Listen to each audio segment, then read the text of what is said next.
If you're enjoying Gems with Sean, follow the show. We're just getting started.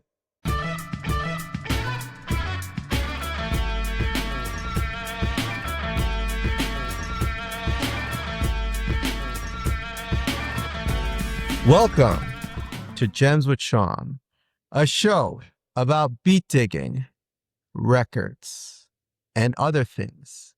Today, I'm joined by Wyldeflower. What Welcome up? to the show, my friend. Thank you for having me. Of course. You are a great DJ, a radio host, a multi-dimensional person with fantastic taste and deep crates to match. I knew we'd have a fantastic discussion. You are based in Los Angeles, right? Yes, Mexican, born in LA. All right. Paint a picture of what was around you musically growing up. Oh, my dad was a mariachi singer, and my mom was a kitchen singer. So while she cooked and while she cleaned, there was everything from Neil Diamond to Juan Gabriel. And yeah, I grew up around music. I was baptized on a sound stage by two Mexican artists. And I guess it was because my dad was playing a lot and was in the industry during that time. So he asked two of his friends at the time to baptize me. One of them goes by the name of Flor Silvestre, and her son Antonio Aguilar Jr. baptized me, and they're big figures in ranchero music, Mexican ranchero music. Oh, you weren't kidding. You really were born around music. Yeah, and later a Mexican rapper named Boca Floja on my MySpace page left me a comment and was like, "What up, Flor Silvestre?" Because I had changed my name to Wyldeflower because of Oscar Wilde and Ghostface Killer, because Ghostface has like a wild song. The lyrics are trippy and we would just laugh and be ridiculous. And I just changed my name for a second. And then it kind of stuck without me thinking about the woman who baptized me. Well, it's funny how these things work. It's something in the atmosphere made that happen. Yeah, totally. Yeah. What part of Los Angeles did you grow up in? Pasadena, Altadena area. Okay. Yeah. It's one of the most beautiful areas in LA, aside from Lamert Park, in my opinion. We have the mountains as a backdrop. Super special area in Los Angeles. Well, there's such a rich cultural history and rich music history over the decades. It's inspired so much great music. What was your kind of, let's say, early phase of music listening? I feel like some of us kind of rebel a little bit, and go like the complete opposite. Especially a Scorpio woman, I'm like, you know what? You can't tell me what to do. So I'm going to listen to the hardest rock available. And then after that, when I got introduced to Wu-Tang, I was like, oh my God, that's like punk rock, but rap. And yeah, I loved it. And I had like a connection to Japan since I was little. One of my teachers, Miss Chulak, taught me Japanese in the 5th grade. And I was really into it and I wanted to visit Japan, and which I did at 40 years old. Um, and yeah, had a strong connection to Japan from the language to just the vibration, the style. So when I got introduced to Wu-Tang, it just kind of all came together. Samurai style, Shaolin. Yeah, absolutely. I mean, those elements that you mentioned, both Japan, Wu-Tang, they're things that come up on the show all the time. So you're in the right place. Yeah, I went from like The Doors, Led Zeppelin to like a lot of rock. K-rock was huge in Los Angeles, and I had like my little punk rock phase, a lot of black eyeliner, right before the Wu-Tang phase. So it was still like rebellion, it was like graffiti and street art and all of that just blended in as a kid. I mean, I had to discover jazz and soul and all of that on my own. That wasn't in my home. Mariachi music was in my home. Juan Gabriel was in my home. Um, and so I remember going to record shops and being like, oh, okay, so there's this Radiohead album, but you can't buy the Benz. You have to buy Pablo Honey first, and so it's like an order of things. These these rules that we place upon ourselves just to kind of be like, okay, well, you did the work, so now you get the record you really want because you had to sit with Pablo Honey for a couple weeks. Um, yeah, so I feel like my music taste has always been really open, listening to Matthew Starr in high school and Portishead and watching The Wall as a kid. And it's just a blend of so many interesting sounds. Yeah, I mean, you bring up a lot of, let's say, images and memories for me. I remember as a kid watching The Wall. It was the most psychedelic experience I could think of. Like, I mean, it took me through all of this. It was quite frightening and jarring, and just it all made sense to me Yeah. in the moment. But Really? Because it didn't make sense to me. I was like, what the hell is happening? It's vacuuming and then weird stuff hammers and yeah. then the phone, the way that the phone rang, I'll never forget the sound of that like British phone or whatever. Because I hear it now in movies and it takes me to the wall. The reason why I said it makes sense in the moment is because I was young and also I was just in it. And I felt like this is a mix of feelings and images and, for lack of a better term, vibrations Yeah. that I was just in the journey on. Now, if someone wrote that script and said, hey, let's make a movie in 2026, this is not going to go well. But with the music, which is a huge part of the storytelling, I just felt like whatever this is, it's very good. And I enjoyed that feeling quite a bit. What was your kind of experience around that? But I was my older sister and my cousins and I was 13, dude. 13. Must have been an experience. It was fucking crazy. and then after The Wall, I remember did the Give Me Some More video. Give me some more, and he was like doing that shit. Busta? Yeah. Psychedelic experience. But yeah, I had quite a psychedelic childhood. I was really protected with family. I remember going to concerts. I remember my first boyfriend and I, that's all we did. He worked at Warehouse Music. So I remember I already lived at record stores, at Pooh in Pasadena, at Penny Lane and Alhambra. I remember ditching school to go to Leimert Park. I remember going to Project Blowed as a kid, when I first discovered Freestyle Fellowship. That's what introduced me to jazz, you know? And then working with Mochilla, B Plus, and Coleman, they introduced me to real Brazilian music. I was listening, and not to say that Stan Getz and whatever. That's not real. Let's give the man his credit. But when you start to dig into the special world of Tropicalia and Forró and Maracatu, you're like, whoa, okay, yes, this huge landmass of resources and magic and the biggest populations of African people outside of Africa, Japanese people outside of Japan. I mean, it's wild. The music that comes out of there is bananas. Nothing makes me feel that way. I was like, I joke around that I must have been like a Japanese Brazilian man in my past life because I have a lot of guy friends and I have like sympathy for the dumb shit that my friends do sometimes. So I'm like, yeah, it might be tapping into like a past life situation because the way that Brazilian music makes me feel, I was pretty much traveling to Brazil once a year for a decade, digging for records, going back to the same acai place, like having my routine. You go to this beach, you have this acai, and then you go to this record shop, and it's the cycle like of like spirit filling vibrations, like you find something that fills the spirit and you're like, let's go. So Okay. All That's right. what You were exposed to so much as a young person. We're talking, you mentioned many different concerts, record stores, experiences, let's say as a teenager, right? yeah. When did you decide to make music a focus for you, DJ? It did it for me. Sometimes some things choose you.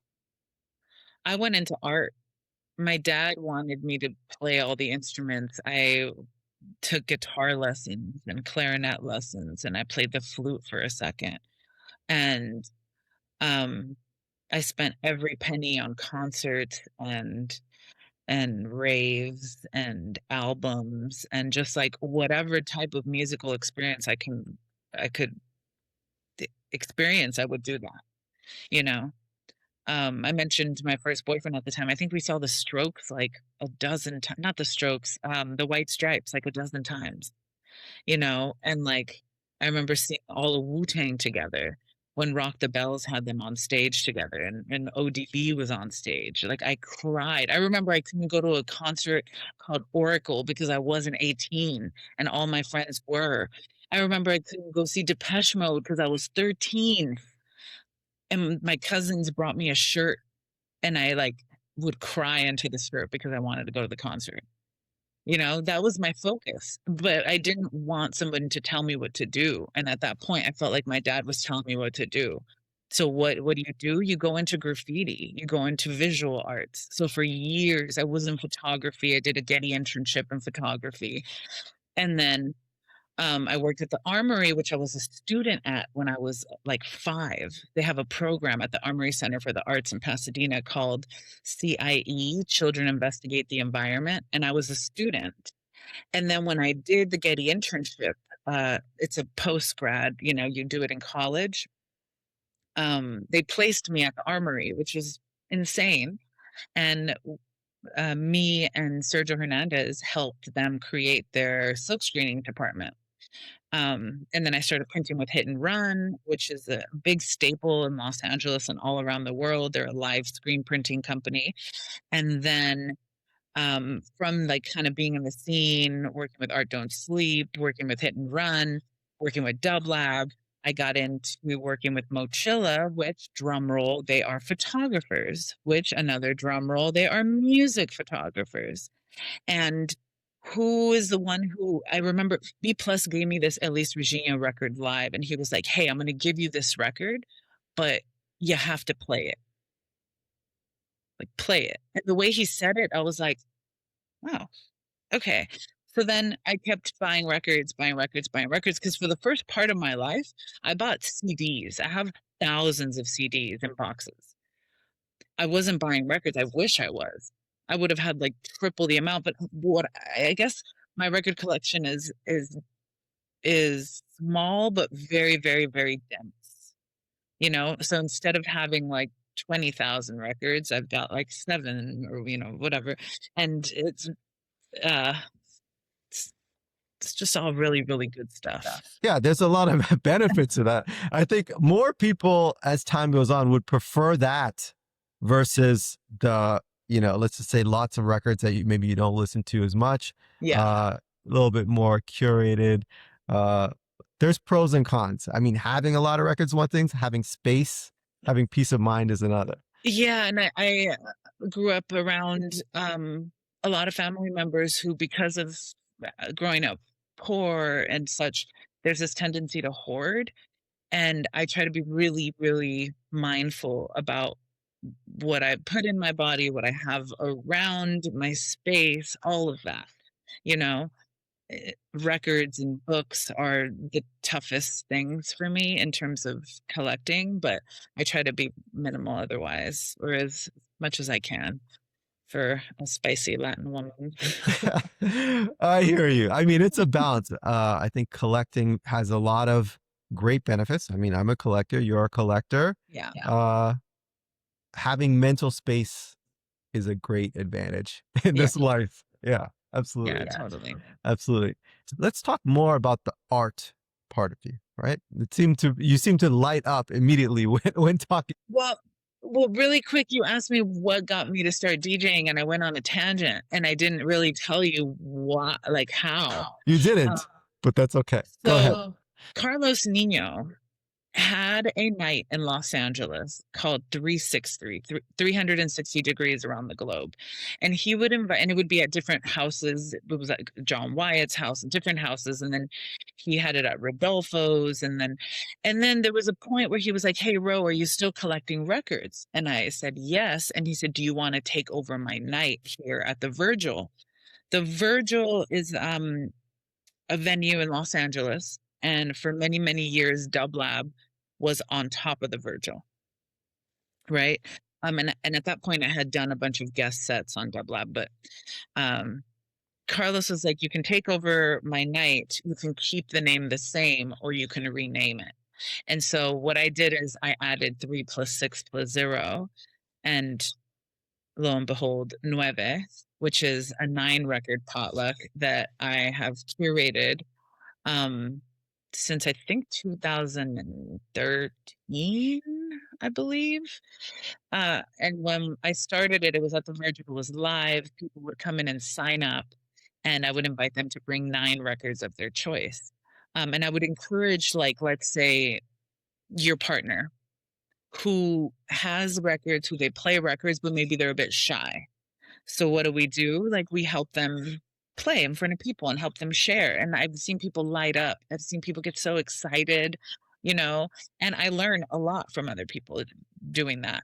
That went from being live to being on air, but basically that was what inspired me. Novena Carmel inspired me to turn in my demo on KCRW, and that opened the door there. But I was never really like, I'm going to be a DJ, like, especially being around the Beat Junkies and Gaslamp Killer. That was my roommate for 5 years. Those guys are aliens, and it's so impressive to watch. I've been around Rich Medina, all these, like, DJ Day when he plays Brazilian music. My goodness. Like, did I mention J Rock? Because he's an alien. J Rock is like one of the greatest of all time. So imagine coming in as a kid to Mochilla, and then, like, Madlib's right there talking to Jay. And you're like, "Oh, this is what we're doing. Okay." So you kind of, maybe subconsciously, there's like a level of intimidation being around brilliant, brilliant people like that. And I remember one of the things that, I don't remember if it was Rhetmatic, one of the junkies was like, "Ro, you have something that you really can't teach, and it's taste, your music taste, your ear, you know?" And sometimes you really need to hear that, because you never know what sticks, and people will see you sometimes more than you see yourself. And I feel like that's been my biggest lesson, is to allow myself to be seen by other people, because you know you can lose out on some opportunities if you're stuck in your own head. Well, it's just something about you. I mean, he wouldn't have said that unless he meant it. And also, taste is absolutely something that's developed and unique. You can't buy it, and you can't just pick it up in 1 second. It's something that's accumulated throughout all of those life experiences you mentioned. Yeah. And also, a lot of the things you mentioned are a kind of community in real life with people around you, and you're influencing each other. You're growing together. Yeah, I'm grateful. I mean, so if you ask Carlos, I'm sure he remembers me from, like, a Getty show that he had with Build an Arc, like, 20 years ago or something like that. I remember experiencing Build an Arc. It was a live group, featuring some of the most special people in Los Angeles, like Gabby Hernandez, Andres Renteria, um, Carlos Nino, Mia Joy Todd. Like, there was this photo that kind of looked like the Brady Bunch, with, like, a bunch, those little squares. And B Plus took those photos. And to me, looking into Los Angeles as someone from what you might consider the outskirts, Altadena, Pasadena, I guess, and diving into, like, all of these beautiful musical experiences, like, I just wanted to be around it. So I brought a tea kettle and some throat coat and some honey to one of their rehearsals, and just was helpful and volunteered my time in the beginning. And I forget about that sometimes because people ask me, like, how did you start? And I guess it was just giving my time, like, to what I love, showing up, being helpful, um, and just helping. Like, where is there a void there? Oh, I can feel that. You need some throat coat. You need some honey. I got you. That. Yeah. Yeah, Well, I mean, it seems like what was around you growing up as a child. You mentioned your parents, you mentioned being the children of immigrants. You're observing that as a very young person and you're bringing it to this modern world. And that's less and less common. So I think people appreciate that when they see it. yeah. Yeah. Yeah. Yeah.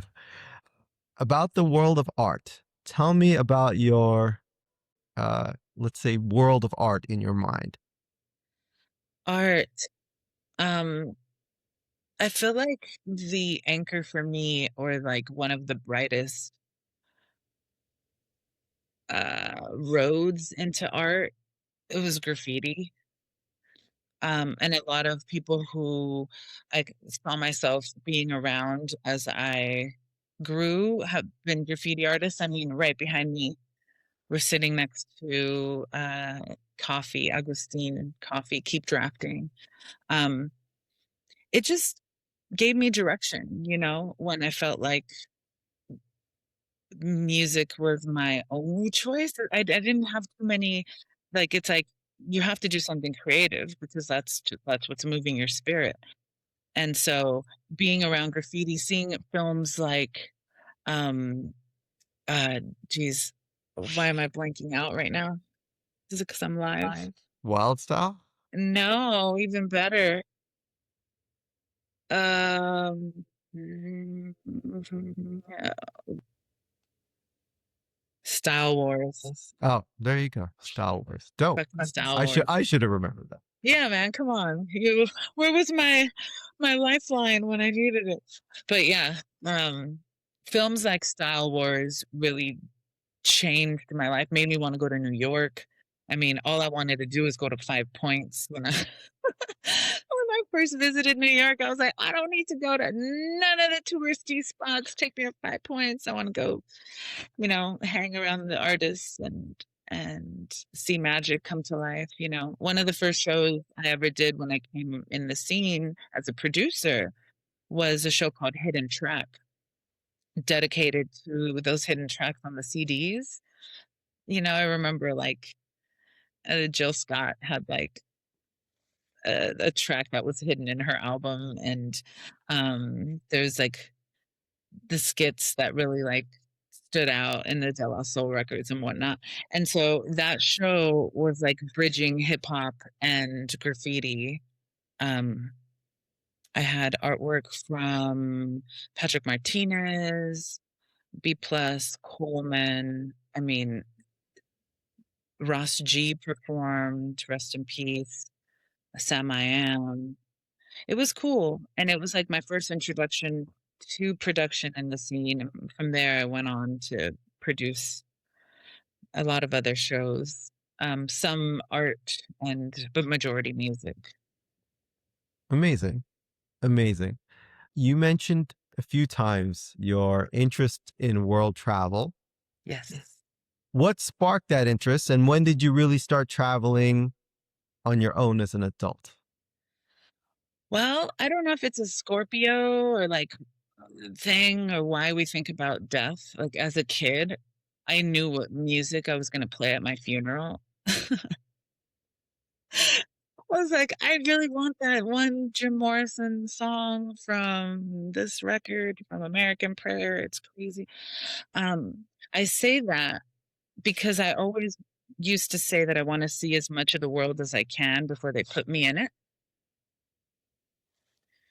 And my mom's like, why do you say weird things? You're 6. That's weird, And I guess maybe like if I had a little 6-year-old kid talking crazy, I'd be like, what is wrong with you? So I get it. Um, so instead of having a quinceañera, like many, young Mexican girls when they turn 15, it's like our version of the bar mitzvah or whatever. We throw a big party, we wear a big dress, and we basically pay for all our relatives to get drunk. And so I was like, you know what? I would like to see the pyramids. And mind you, this was inspired by a skit in Wu-Tang's Forever album, where I think Papa Wu or somebody was like, you know, you gotta you gotta know where you come from before you make it where you going, or something like that. And I was like, yeah, that's true. Mom, we gotta go see the pyramids. And so that was kind of the spark. I took a little tour with my mom and my grandma, and we went all over Mexico. Um, and that was a pretty inspiring trip for me. And then when I got like my first official job, I took off to Amsterdam, and then um and I did a lot of art stuff. I did the Van Gogh Museum. I, did a lot of museum hopping there. And then yeah, and then after that, it was mainly Brazil that started the travels and Brazilian records. My focus on making sure that was my focus, is like I wanna collect Brazilian records, and because that's what moved me the most, being around B and Coleman. I remember when they went to Brazil in time, when they went to go screen that film out there. Um, it just really became a focus of mine, and so my travels kinda were born in Brazil. What has traveling taught you? What has traveling taught me? Traveling has taught me to stay open. I've always been like the kind of person who would find the coffee shop that's owned by, you know, a minority. I like, let's not give our money to these corporations. That's been the goal. So when you travel, it's like I want to see where I'm traveling to as like a local as much as possible, you know. Um, it's taught me to be flexible. It's taught me to stay open and patient. Um, yeah, I feel like that's one of the main things, is just to stay open and stay kind, because you have to be open to different cultures, and you have to just kind of pivot and learn and be respectful, you know. Did you go digging in Brazil? Oh yeah, that was the whole point. Yeah. The first two trips were heavy, heavy, heavy digging trips. Well, okay, the first four trips. Okay, maybe every trip, but the first like couple were the That's a lot of heavy. trips, by the way. How many trips are we talking about? Four is already a lot. I mean, every year for like a decade. Okay. So we're talking more than 10 times. About around there. It's a lot. All right. Tell me about digging in Brazil. Tell me about your experiences there. Well, what's funny is that when I first landed there, it was like a remembrance. Well, where in Brazil? Let's get specific. I first time was Rio de Janeiro. I went directly to Rio, and I had a list of places I wanted to visit, and I had some great guidance, and a few friends, DJ Nuts and B Plus and Huda, Hiberio, like these people kind of, John Kim, these fantastic friends of mine that also are either Brazilian or are in love with Brazil.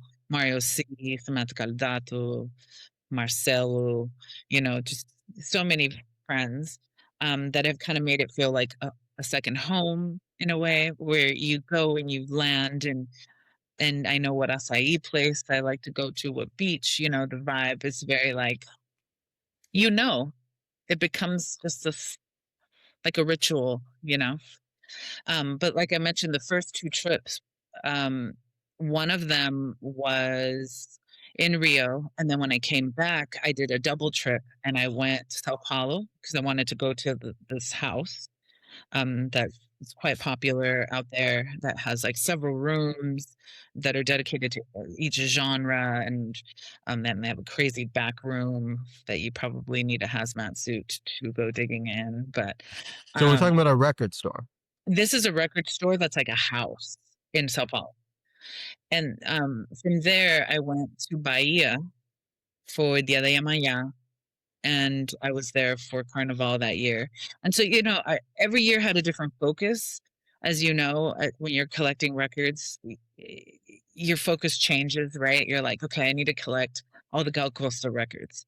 Or your goal is like, I remember a Cartola record that I heard on City of God at the beginning when the dude was running, Shaggy was running, and I believe, yeah, that song, a Cartola song, was playing during that time, and it just got stuck in my head. And you have certain records that are just like your goal records, and every trip I felt like there was a different one. Like, oh, now I got to find this one, and sometimes you wouldn't find it, but you would find something else. It's just kind of the way it goes when you're digging. This is why maybe it's a bit addicting, and exhilarating, is because you have a goal, you're focused, you know what you're looking for, and you find gems along the way that you didn't know you were looking for, that kind of find you. Yeah. Yeah. I like how you put that. When you were in Brazil and you found, let's say, something on your mental want list, what comes to mind? What feeling?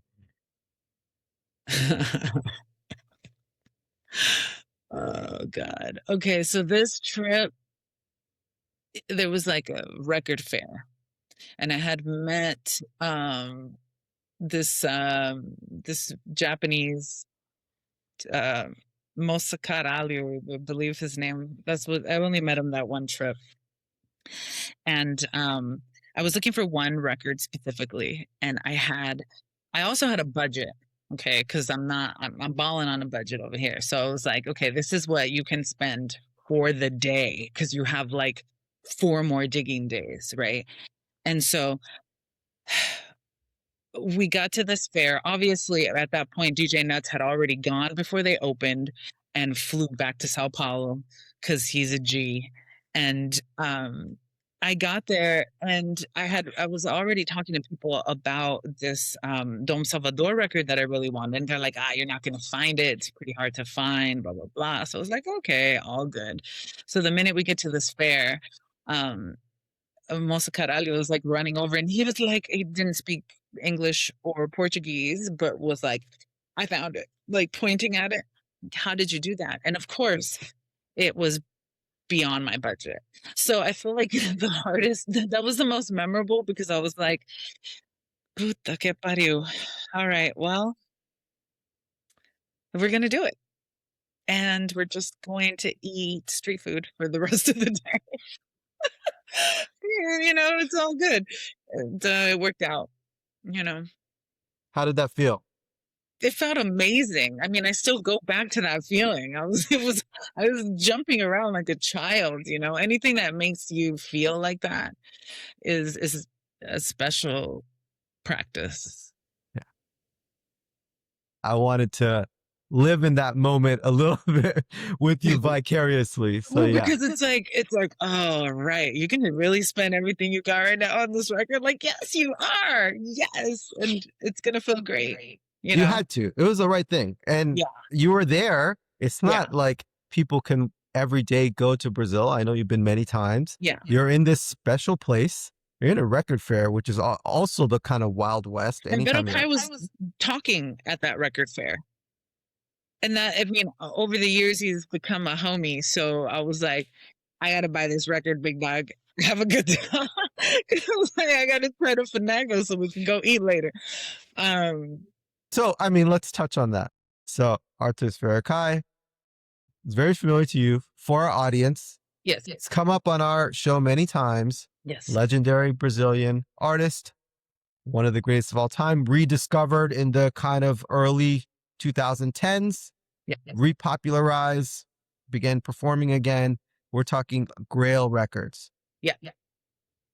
Now, tell me about how you met him In Everything. well, 2006-ish, I started working with Mochilla. 2009, Mochilla, Art Don't Sleep, VTech put together a arranger composer series called Timeless. And in that series, we were going to do 4 concerts. Um, one of them being Mulatu Astake, which was the first one. And as a lot of people know, Ethiopia has some of the oldest artifacts in the world. One of the first places that used the conducting stick, just like an originator, type of music. And so Mulatu was the first one in the series because of that. And then um, Arthur Verocai was also part of the series, and Dilla. It was called Suite for Madukes because we couldn't use Dilla's name at that time. He had just passed, and it was there was still like some stuff happening, but it was an orchestral tribute to the music of Jay Dilla. And then the fourth one was supposed to be David Axelrod, and because of just complicated situation, it just didn't end up happening. And Axelrod did pass away, and without ever playing his music in the city that he was from, which is so heavy, and it's so special that Verocai kind of got that life back into his music, and because of the vision that Art Don't Sleep, Mochilla, VTech all had, they made it come to life. So working with Mochilla was one of the most special experiences, um, because of all these amazing artists that I got to be around and everything I learned. B plus is definitely a teacher, and he teaches now in San Diego. But for me, he was one of the most special teachers that I've ever had. Uh, because I mean, come on, anyone who introduces you to Brazilian music like that back then, oh, so amazing. So from there, Verocai and I just developed a friendship. And then as every time I would go to Brazil, we would have sushi. Because there's really good sushi in Brazil. So there's a specific spot. And I'm like kind of a ritual person. So it's like when I go to Paris and I find something that I like. I don't know why I used Paris, but I did. It's a good place. Well, I mean, Then I'll go back there to the same place, right? That's why I like to ask my traveling friends, like, what's the one place that you go back to, you know? And so when I was in Paris, I took a lot of advice from Machu, from like people who are from those areas, because it just helps you really navigate the space in a better way. Um, Sorry, I go back and forth a lot. So you're gonna have to do a lot of editing here. no, it's okay. Tangents are welcome. And I mostly interview creative people in the world of beat taking. You're not the first person to speak in tangents. So Oh go my on. God. It's all good. It's because it's so much because it's like I'm trying to remember, Um, so yeah, so Vedokai just kind of became a good friend. And that's how it works, I guess. Pretty special. I'll just say Yeah. that. You are with a rediscovered genius. Yeah, I mean, one of the most interesting things I think about him is that he's fully himself, right? Like a lot of us, and um, or like a lot of us aspire to be, and maybe at his age is just kind of how he is. He's, knows what he likes, knows what he and um just this practice of being able to hear the music as he's writing it, to his Wes Montgomery obsession, or like love for music of that era. Um, he's pretty brilliant dude. You're around this genius. Is there anything you learned being in his atmosphere? Either something about him or something about yourself? He is quite interesting because he says he doesn't really listen to music outside of the music that he makes because he doesn't want his music to be influenced by outside people.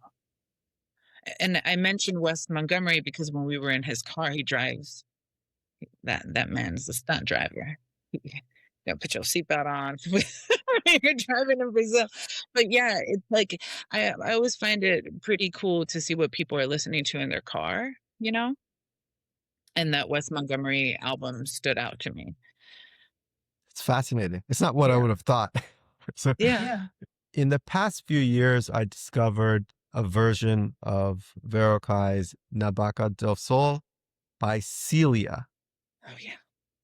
I mean, this was like a gift, me running into this. The amount of joy I get of being able to hear this different version Yeah. of this song, it is unbelievable. Have you heard him talk about Celia? It's the same song that was released under with this other artist that he produced in the same year it was released as his own album.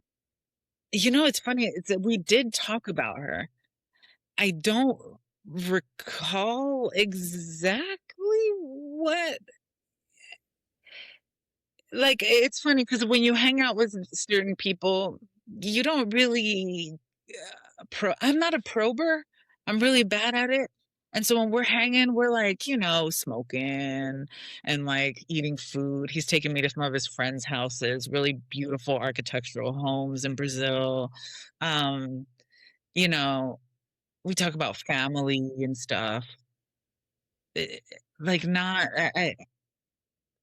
we have touched on certain music things, but like I try to keep it like private and try to keep it like, you know, Yeah. chill. You would break the flow of authentic conversation if you're asking historical facts. Yeah. Yeah. Hell yeah. I get Yeah. It's just like, yo, man, where are we gonna have acai today? At that spot again? Word? Like that kind of it. Yeah, absolutely. just keep it chill. Absolutely. Have you been digging in Paris? This is something that's on my list. I did dig a little bit in Paris. I did not pack properly to dig. I dug a little in Mexico recently. Um, those are the two standouts. I've gone to Mexico a couple times to play some of my own records, so I do have a little bit of room to bring some back. But yeah, like it's just nice to see other record shops in other countries. I try to make sure wherever I am to visit a record shop, just kind of the same way some people visit churches, you know. Yeah, yeah, absolutely. I completely understand. I relate to that. I've done a lot as well. I think it's like a common theme on this show. How much people enjoy buying records while traveling. A lot of DJs join this show, just like yourself, and let's say they're touring. They have a story that's associated with buying a record in a different place. You get to know the culture in a different way. It's a huge theme in the world of beat digging. It's a great theme in the world of beat digging. Yeah. I mean, buying a Café Tacuba record in Mexico City was really special to me. Um, Buying the Caifanes record, La Negra Tomasa on vinyl. It was one of those kind of, yeah, I guess it's my version of what touristy thing, I guess. I don't do touristy things, but like, and I don't buy stuff like I don't buy like uh souvenirs. That's what I meant. Yeah, I don't buy souvenirs when I travel. So buying a record of like an artist from that place or finding a record that you really wanted or whatever is attaches the place to the record and you get to revisit it when you play the record again. So it's like a gift that keeps on giving. Yeah, yeah. That ritual is special and it's good to appreciate, right? It's more than money. Yeah. Yeah. Huge ritual fan over here. Same, same, same. Beat digging is full of rituals, and I think Yeah. it leads to introspective and interesting people. Yeah. Totally. Yeah. You mentioned earlier in our discussion your interest and your kind of mental connection to Japan. Mhm. Tell me more about that. I had a dream of going to Japan. So when I turned 40, I planned a trip, and my good friend Novena Carmel, the host of KCRW's Morning Becomes Eclectic, and I went to Japan for my 40th, and we just kind of wanted to experience Japan, and we obviously went to Tower Records. I did find a Brazilian record that I was looking for in Japan, a Catia da França record. Funny how that works. I love the care and attention to detail and the presence that Japanese culture has. We can all learn a little bit from each other all around the world. And that particular vibration and aspect of their culture is just so inspiring to me, from just like the mindfulness of what you have in your home to collecting records and how clean those records are going to be when you find them in Japan, because there's just so much care and attention to detail. I went to some vinyl bars in Japan, so I made sure to kind of sit in these experiences. I don't drink alcohol, so I got some tea and just sat there and listened. Jose James pointed Novena and I in like really great directions, from a place to stay in Hakone to, you know, Tokyo vinyl bar. It was special. It was a dream come true to me. It inspired me to start running for some reason. And I signed up for LA Marathon right after coming back from Japan. So there's this like interesting connection of like ritual and presence and movement and being in my body. And that's kind of what you're doing when you're playing records. You're grabbing the record, you're in your body, you're feeling the record, you know, you're in the ritual of it all. And I think that's really special. It is. Thanks for sharing that experience with us. Yeah. You did bring up running. Running. Yeah. Tell me more about if there was a specific thing, or was it a vibration that inspired you to run while in Japan? It's not the first thing what would have come to mind. So while in Japan, we did a lot of walking. Like we definitely got our 20,000 steps in a day. That vibe. We were walking. Um and then I noticed that like people would walk on one side of the street, and then I was like, dude, the order here is so gangster. I love it. And I was like, where do the runners run? I don't see people just kind of running. There's so much order here. And then a few days later, we walked into like a shopping center type of place, and there was like a big sign of someone running, and Ovina's like, look, Ro, there's a runner. And it just became a thing where I was looking for runners in Japan. And then when I got back from Japan, KCRW sent a message like, run with KCRW or donate. And I was like, I can run. But yeah, without really knowing in my head what 26.2 miles was, and the fact that I had like 4 months to train or something. What?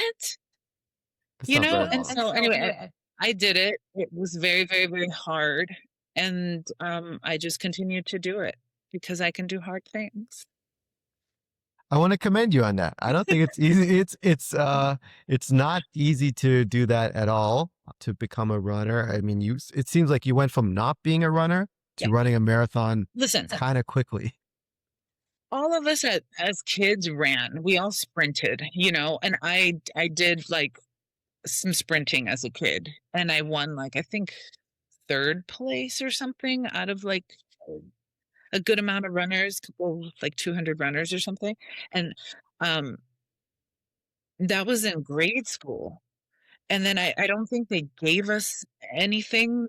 That was the clearest memory, is like that they didn't give me like a star or an award, like good job, kid. And I was all bummed out. And then so I feel like, yeah, like I got it. I just stopped. Like a lot of us just play an instrument and we stop. That's what happened with running. But I was never athletic. I was around the artists. more psychedelic group of students in high school. Yeah. I mean, we all go through phases. I think it's a good phase to be in now, to be into running. Right. One of my favorite books I've read in the past few years is What I Talk About When I Talk About Running by Murakami. Oh, it seems like you've read it. I have. Yeah. Great book, right? It's so good. And he like talks about, his experience as a like Tokyo jazz club owner, and then how he became a writer and a runner, and how those things I felt like chose him in a way. And that's how I felt. I felt like those things chose me because I had two different people tell me about the book. I was gifted the book while I was reading the book, and I was doing the audiobook, so I would walk from the place where I run, so from my house to the place where I run, and then once I got to the place, I would turn off the audiobook and turn on the Nike Run Club, and then I would do my training. Um, but yeah, that book was so inspiring, and I'm not like Murakami where he doesn't walk. He's like, he runs the whole time. I can't yet. That's a goal to be able to run the full thing, but I do a walk run combo. Um, but yeah, that's a special book and definitely a game changer for me and what inspired or continued the fuel for me. I have Born to Run and I still haven't read it, and that's about the Tarahumara, um, and the Raramuri people. Murakami's an incredible writer. It's given So, me great joy in my life. And yes. it was an interesting way to write an autobiography. Yeah. And it did inspire me to run as well. He's, I mean, obviously I learned a lot that I didn't know about him. I knew very little about him before that book. I mean, he has another full on autobiography as well. Yeah. And the way he described going from being a young person to working in a jazz bar to running a jazz bar, and it all kind of seemed a little bit random. Like then he's like, "Oh, I'll just write a book and become successful." Well, how did he become such a great writer? It's not like he didn't describe years of writing as a child. He just, I guess, was, I don't know. Maybe he left something out, but he's obviously very talented and one of the world's greatest and most successful writers. Yeah. Very cool. Yeah, it seemed a bit like he's so stylish. It just seemed a bit magical how it worked out perfectly and how he's just born with this tremendous talent. Yeah, it just felt like that because he started writing and then he just sent it in without keeping a copy for himself. He was like, whatever. Yeah, I'll write a book, just send it in, and then become one of the world's most famed and acclaimed writers. Yeah. What? Yeah. I didn't hear him going in like, studying School. English literature or something. Yeah. And I was always wondering, can this guy speak English? And yes, he can. Yeah? He can. He's a translator, but he does not translate his own books. So he writes his books in Japanese. Yeah. Someone, I believe the same person, has for years translated them to English. And he does translation of other people's books, often historical books, into Japanese. So he's a genius.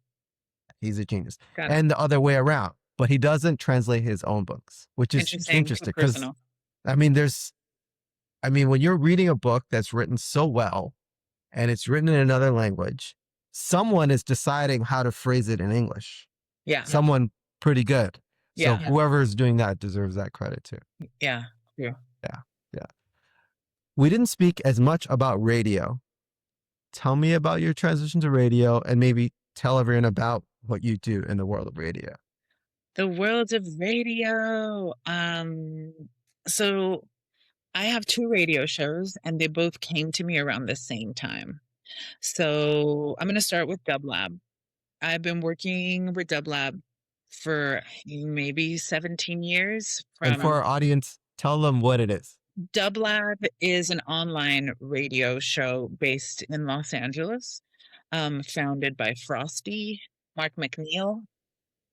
And I started to kind of just volunteer, like I was volunteering kind of in other locations in Los Angeles with other organizations, like Hit and Run and, Art Don't Sleep and Mochilla. And was just working with a lot of different people, Dublab being one of them, and working the doors and volunteering, stuff like that. And then every once in a while, I would do a guest host, 'cause I was getting my vinyl collection together. So I did a few sets on there with different shows that people already had on there. And then fast forward to 2021, I got hired or offered the position at KCRW, which is Los Angeles's prominent NPR station. I don't really know how to introduce that. Hold on, rewind. So KCRW is on 89.9 FM in Los Angeles, and is also an NPR affiliate and has been around since the 70s. So it's a huge radio station, and definitely an honor and a dream realized, even though I felt like, again, radio chose me in the Murakami type of way, where Novina was like, "Hey, I think you would be really good. You're really knowledgeable about music, and you're around tons of musicians, and a lot of me being around tons of musicians is because of my life in production. I've produced a lot of different events over the years, and mainly all having to do with live musicians or orchestral situations or that kind of concert experience. Um, I got offered the gig at Dublab and at KCRW the same month, pretty much. And so on KCRW, I'm on once a week on Wednesdays, and then I cover often. And then on Dublab, I'm on once a month. And Dublab is just vinyl, and I've moved my Nueve event to be on the radio. So we have vinyl collectors play 9 records, and we interview them. And it's me and my co-host, Pay Ray Ramon Limon, on Dublab. And on KCRW, it pretty much changed my life. It allowed me to experience music in a different way. That's when I started to play Serato more digital because, I play a lot of new and classic tunes, but I really get to explore new music in such a beautiful way. And being on the station has taken me on stage to the Hollywood Bowl, the Greek, you know, the El Rey, different prominent venues all over Los Angeles. So it's definitely an honor and a blessing to be on there, to use my voice to help local and emerging artists worldwide. We have people from all over the world listening, all over the world sending us music. And so it's just an honor, the true honor and a blessing. I wouldn't have been able to dream this up on my own. I, I thought I was going to be a teacher, which I ended up doing at some point in my life at the Armory. Um, but yeah, in a way, it's what I do, right? I guess teach people about maybe sounds that they may have never considered listening to. And the same way that traveling has taught me to stay open and be open is the same way that music exploration operates also, is that ability to stay open and to change your mind and to allow yourself to be taken into a whole new world musically, to explore new sounds. So, I yeah. like how you put that. I'd say if I were to just see this common thread, you're really like an antenna for vibrations. Mhm. And you've kind of flown in different directions, maybe not all exactly planned. And that's worked really well for you. I'm just trying over here. I'm trying to keep my ears, my heart, and my eyes as open as possible. Um, and just to be of service, you know, that's what has always felt the best. So when I was at the Armory teaching, I was of service to the students. When I was setting up green rooms, I was in the service of the artists. Um, when I'm DJing or hosting on stage, I'm of service to the audience. And every single different aspect of it is rewarding, and there's learning points and, you know, expansive moments and moments of reflection and moments of motivation and some disappointments because this is the life experience, you know. I'm very grateful that I've had really excellent teachers, grateful that I am open to the lessons, you know. Yeah. I'm very grateful for music. It's basically my life fuel. Well, this mentality has brought you a lot of positives, a lot of opportunities. And I think when you give, when you're sharing with others, it can come back to you in ways that are unexpected. Yeah. All right. All right. Our most popular part of the show, everyone's favorite, is called Drop a Gem on Us. It's a word association game. I will name people, places, spaces, things, songs, and you tell me what comes to mind. It can be a feeling, a personal anecdote, really anything. First record, Gal Costa, Pontas de Luz. Expensive. No, I'm just kidding. Vibrant.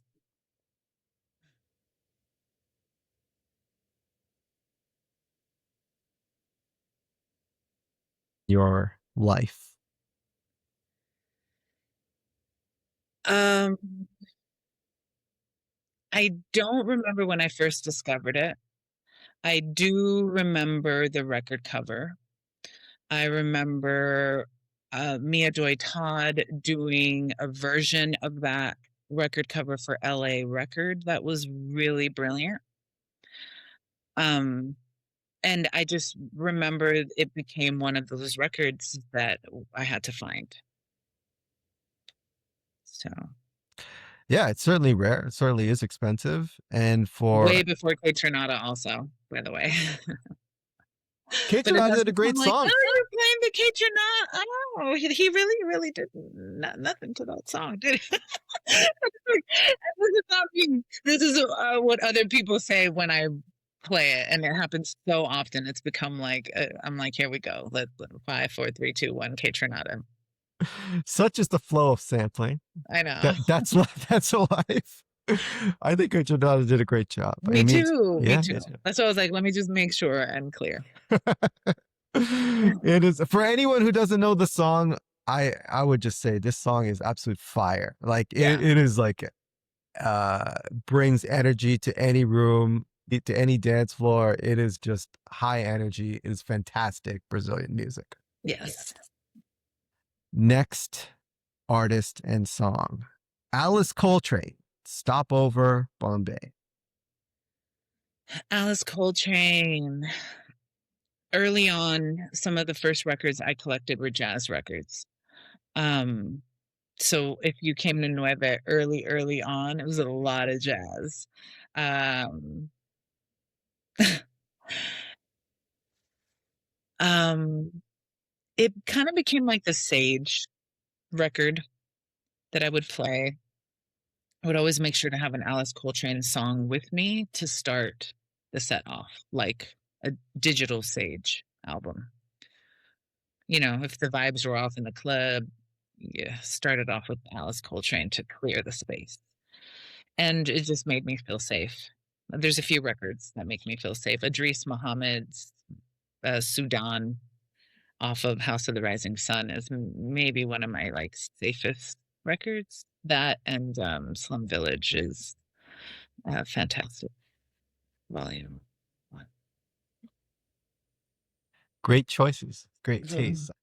she's a world in herself, right? Such an Yeah. interesting character and such a kind of powerful character being John Coltrane's wife and then making her own amazing and distinct sound separate from one of the greatest jazz artists in the history of time. And it's phenomenal. I mean, when you're in a zone of Alice Coltrane, you can just stay there. Like For sure.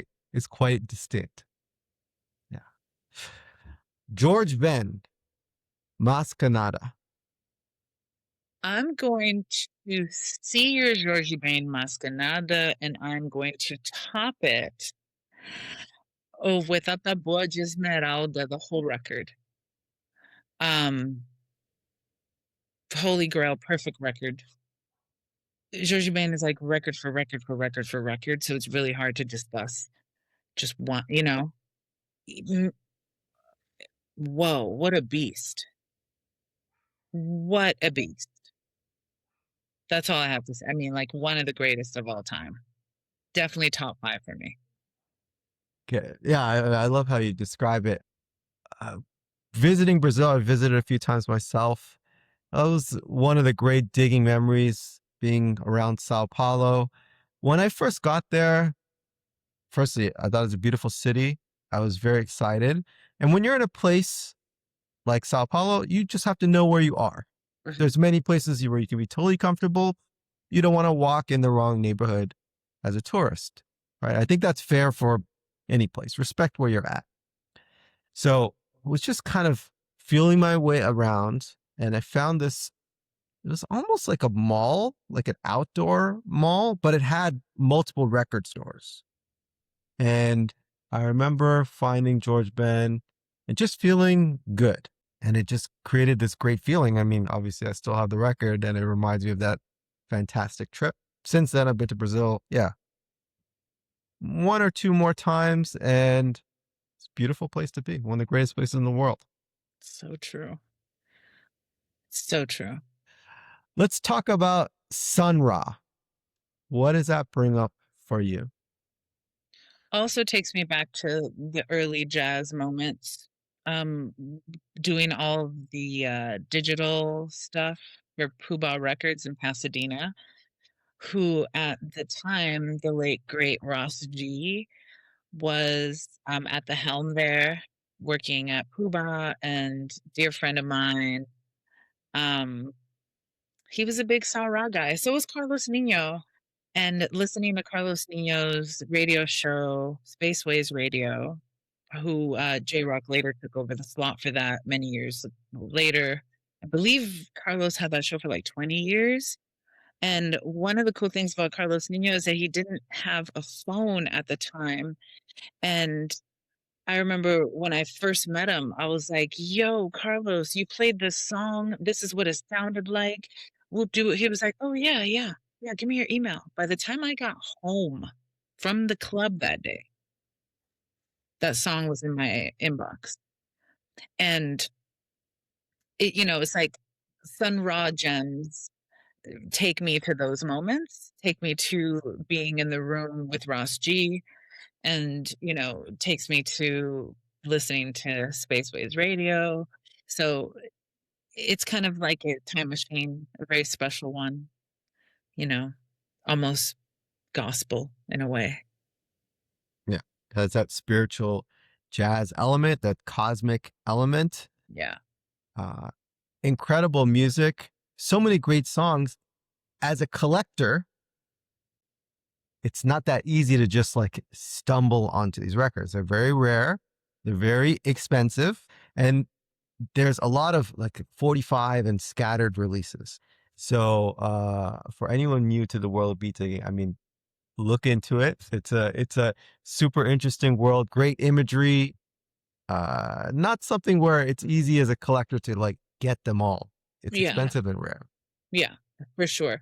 My like standout tune from them is a tune called Tiny Pyramids. I love that song. The way it starts, that no no no no no, it's so good. That would be my suggestion if someone wants to get into my head a little bit via Sun Ra. Great choice. Great choice. Something a little bit more popular, also amazing. Funkadelic. Ooh, I'll name a song just to narrow it down. I'll Stay. okay. I'll Stay, covered by Roy Hargrove and D'Angelo many years later. I love that song a lot. I'm going to take you into my production world for a second. My mentor, friend, colleague, Dr. Dexter Story, and I produced an event called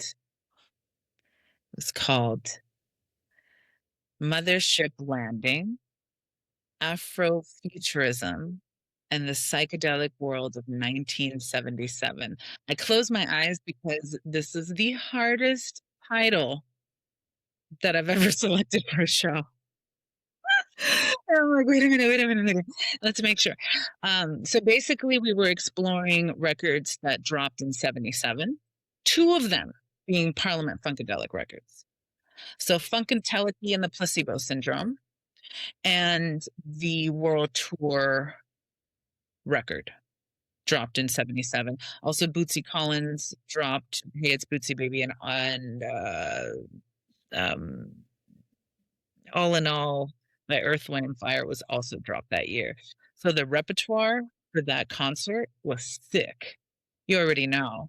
Like, imagine, like, all the Funkadelic and Bootsy and Earth, Wind, and Fire. Like, it was amazing. So, for that concert, I asked Kendra Foster, who toured with Parliament and who also was part of the Vanguard, which is part of D'Angelo's group, that toured with the Black Messiah album, and that was on the Black Messiah album. And then I was also a cannabis producer for a show on Vice called Bong Appetit, and I got to invite Thundercat and George Clinton onto that show. So that's what makes me. Those are the memories that spark up when you bring up Funkadelic. Oh, I mean, that's a lot. A lot of very interesting things you brought up. A lot of different things, yeah. You mentioned the event production, the concert production. Tell me more about that specific concert. Like, who did you feature? Did you feature the artist? Did you feature other like tribute artists? How did it work? So basically, we come up with a concept. And in this case, it was the year 1977. We pulled those records. We pulled the songs. We consulted with, various scholars, different people. This is the cool thing about working with Dexter Story, is that he's extremely thorough. And it's like you're writing a dissertation almost, but like for a live event, right? So we got some elements. We had Fish from Fishbone on drums, and his brother Norwood came on also. We had Kenneth Crouch on keys. And then, as I mentioned, Novena Carmel was also part of that one. Her father being Sly Stone, from Sly and the Family Stone. And then, we'll get to that later. Yeah, so we featured people that were part of the music in a way, or people who've been influenced by the music.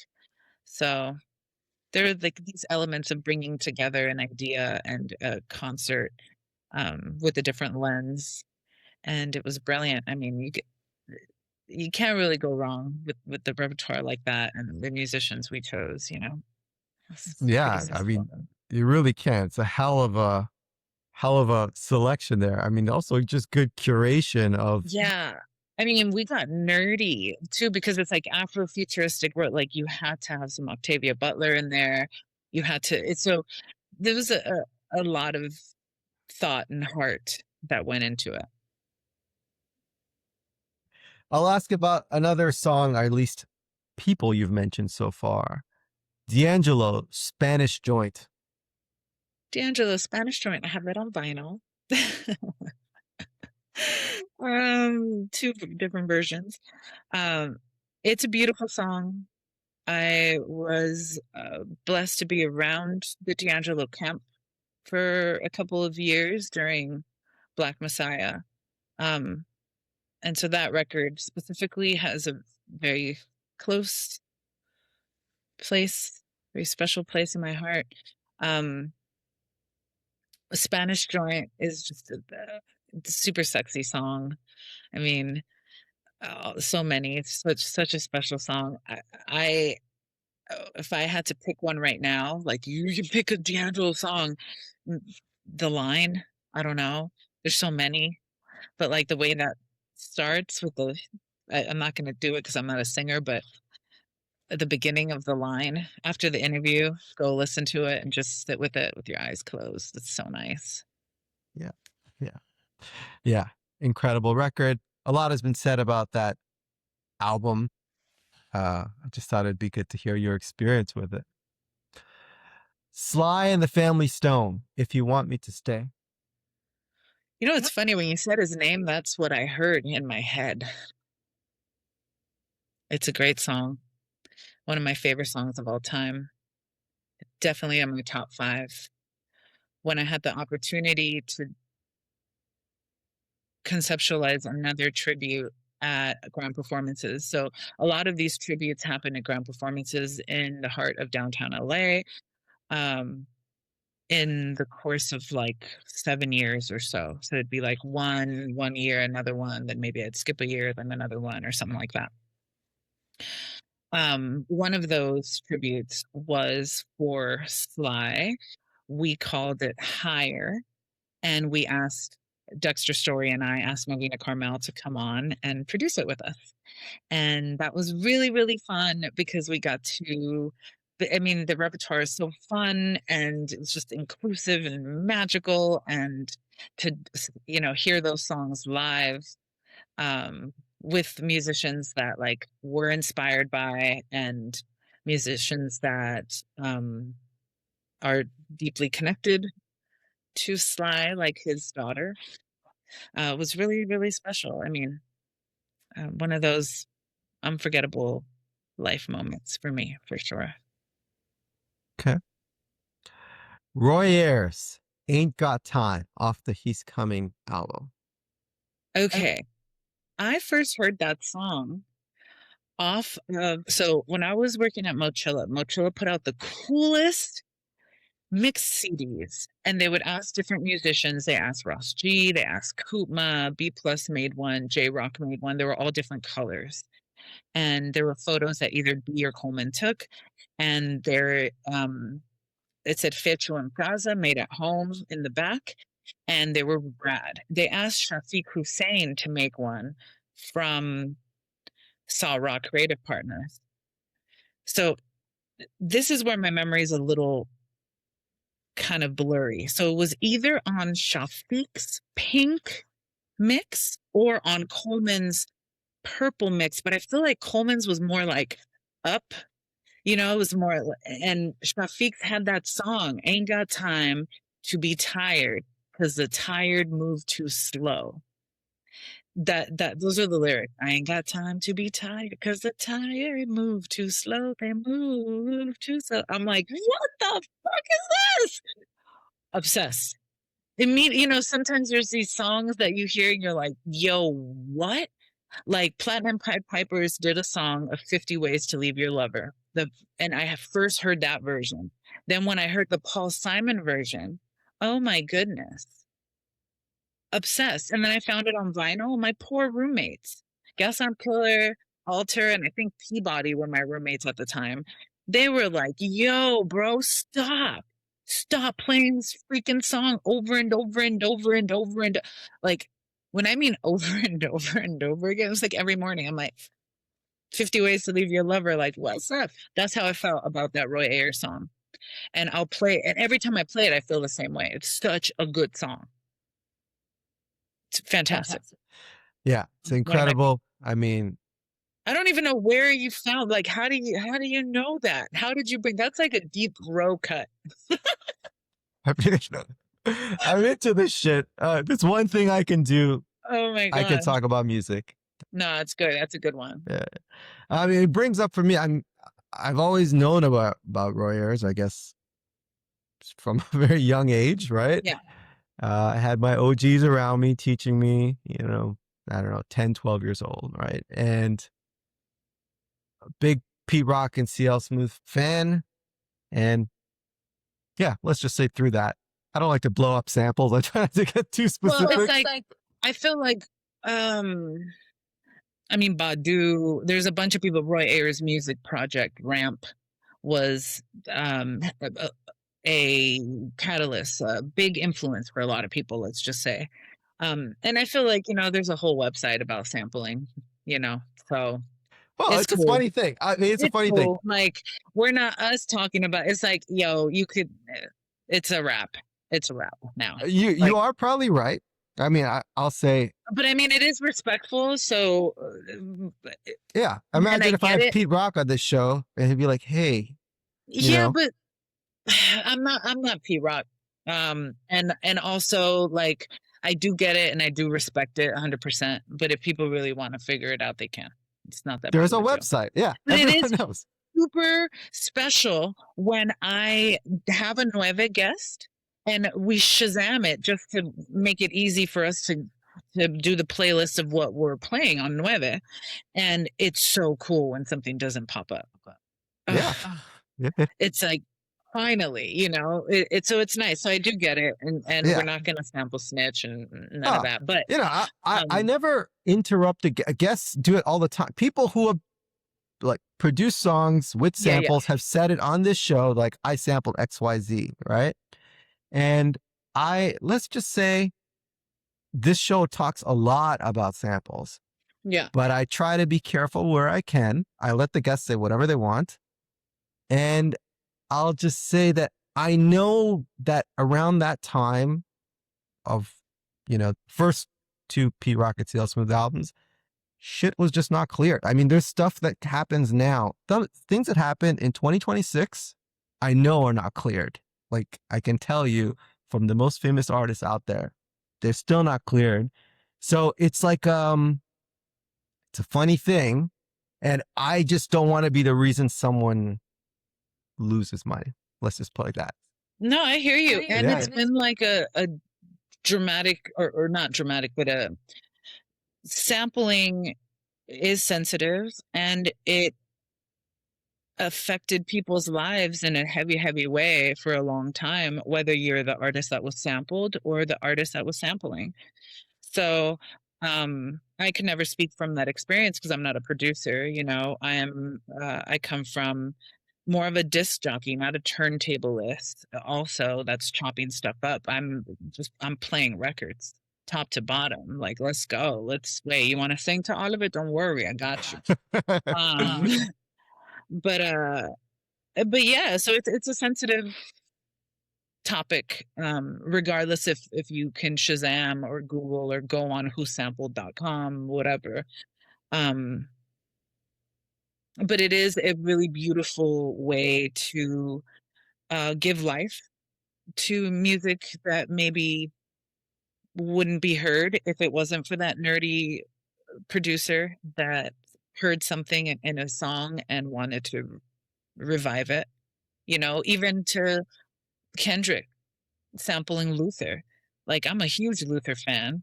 For many years, I had control over his Instagram. No, his Facebook, the official Luther Facebook. The things you get into. Long story.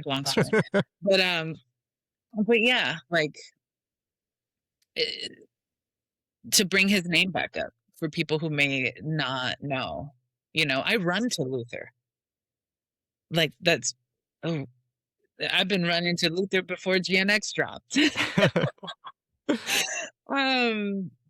Yeah. So yeah, I mean, like when it comes to beat digging culture, crate digging culture, it is simply reverse engineering sampling. That is like a key part of it, and that's been my whole life, learning backwards through hip hop, and then going on all these tangents of all these artists that we talked about, and it really never ends.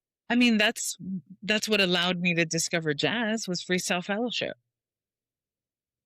Are those moments where you're like, wait a minute, was that If You Want Me to Stay? If it on this, oh, that was pretty dope. Or, Steely Dan sampling Horace Silver.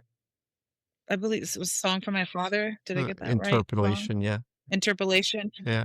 Yeah.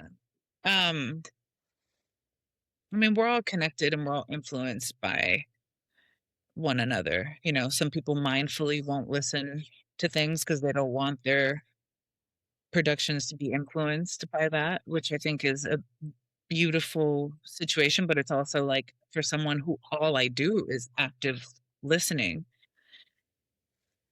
it, to me, I don't mind it, you know, obviously because my pocket's not affected by sampling, but Yeah. you I know, mean, all of the opinions are totally fair. And the most important thing is like, if there's a website about this, like you and I are not exposing yeah, shit. totally. Yeah.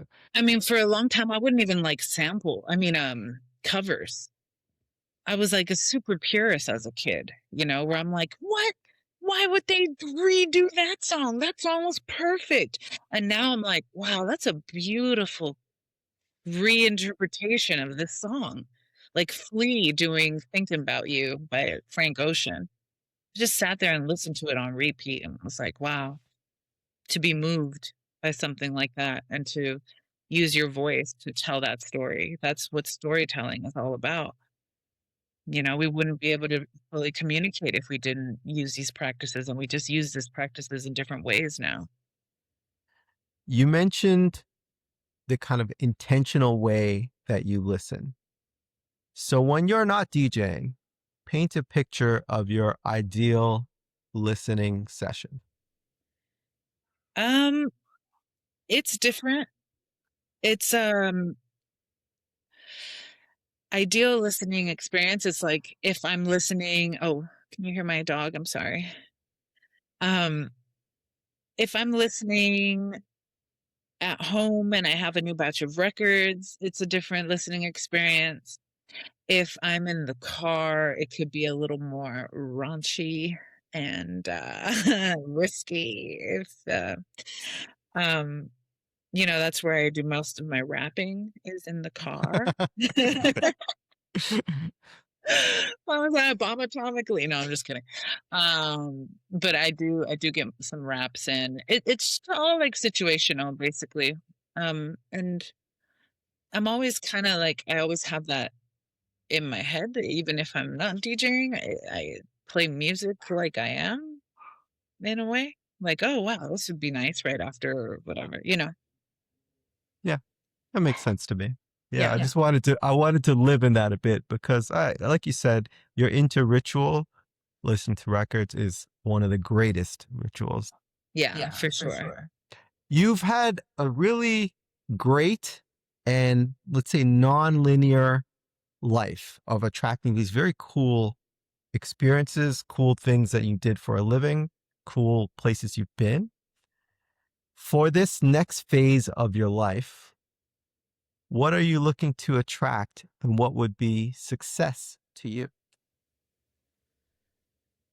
I think to continue to stay open and curious and kind and soft is the greatest element for success.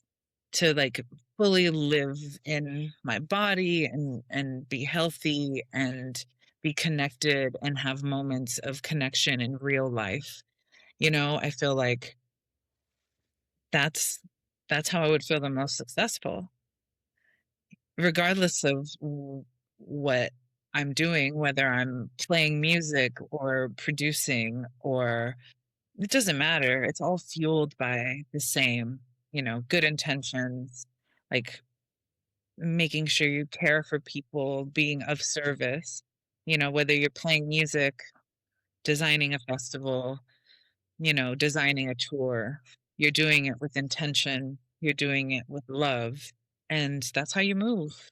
That's success is living and moving and sharing love. Well, I see nothing but success for you in a way that's meaningful to you. Thank you. Thanks for your time, my friend. Just give me 30 seconds of your time. Firstly, a huge thank you for checking out the show.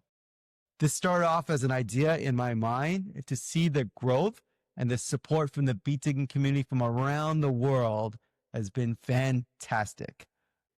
Secondly, if you support what we do here, take a moment and join the 19% of listeners and subscribe on this app.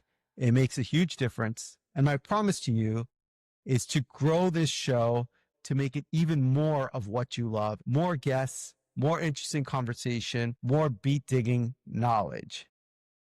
We appreciate your support. Peace.